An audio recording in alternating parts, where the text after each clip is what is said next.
अस्सलाम वालेकुम। तुसां दे पे मेरा यूट्यूब चैनल जोक्स रहेगी। उम्मीद करना तुसां सारे ठीक ठाक हो सो, खैर खैरियत नाल हो सो, जितना भी हो अल्लाह दे फजल करम नाल ठीक हो सो। ते जिन्हें सारे चैनल को सब्सक्राइब नहीं किया वो जल्दी जल्दी बन के सारे चैनल को सब्सक्राइब करके ने। ते अज अस अपनी डेली रूटीन जी शाम की वो शेयर करने वाले हैं।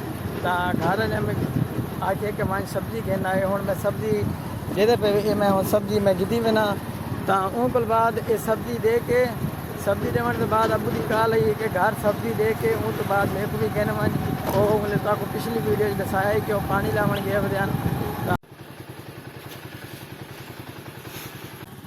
बस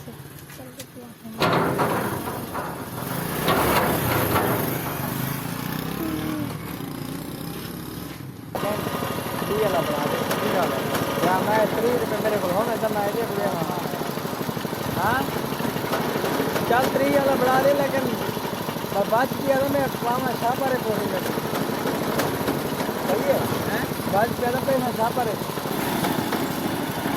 गिलास पे नहीं 30 रहे तो 40 है। मैं हूँ 20 रुपये मेरे को 30 रुपये का घंटे का पे वाला मारे के किया बच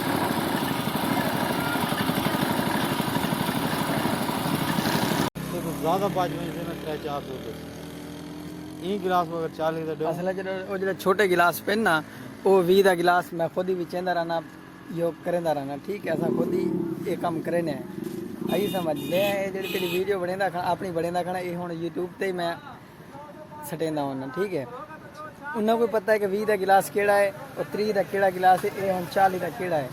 आइए समझ ये हूँ तो आपको पता लग भी सी कि रात जब मैं वीडियो पेशा हूँ वाले पता लग भी सी कि वाकई ये 30 वाला गिलास है 40 वाला या 50 वाला है।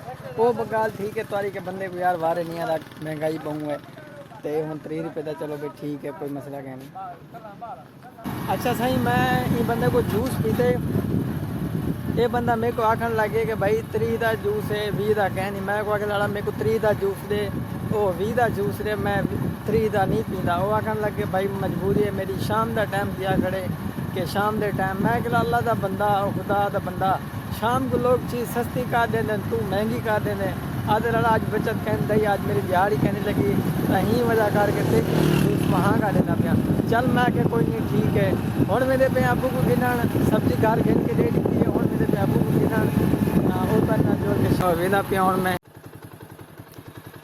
अस्सलाम वालेकुम तुसा ये दे पे वे कि मेरे बैक साइड तो भी माशाल्लाह कितना खूबसूरत व्यू आंदा पे थे।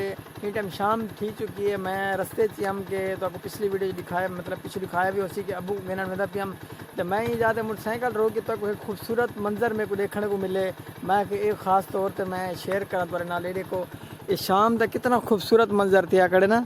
ये देखो ये सर सब्ज दुकन खेत पेन थे तो ये भी दो एक फसल तैयार थी कड़ी कमाद दी तो देखो माशाल्लाह कितनी खूबसूरत मेरे को जी चीज़ ये लगी कि देखो माशाल्लाह कितनी खूबसूरत शाम का मंजर है।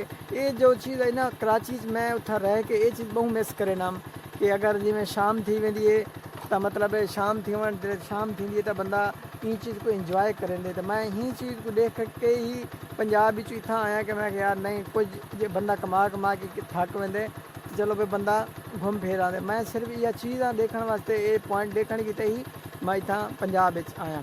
तो चलो मैं घर वाले को भी मिल गई इंसान 4-5 दिन वास्ते छुट्टियाँ गिना ना तो ये देख गिनो माहौल कितना खूबसूरत माहौल है।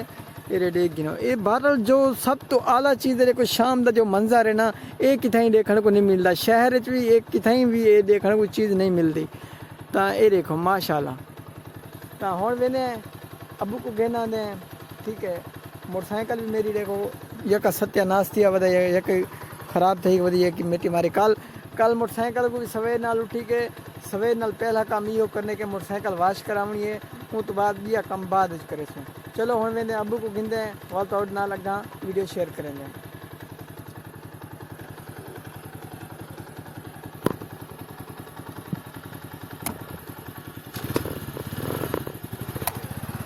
हूँ वेंदे पे अबू को गिनन सारे नाल तुसा रावणे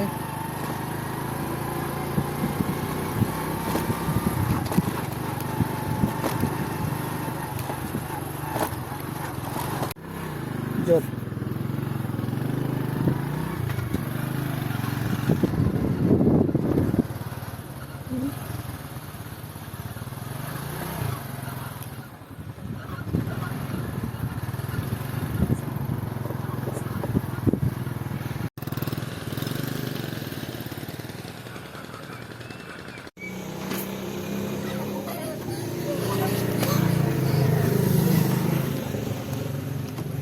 लेकिन वो बाल शाम को खेडते वदे ये बालों का खेलना ये बाल खेडते वदे वो को पकड़ेंदा वदे ते वो अगू भजदा वदे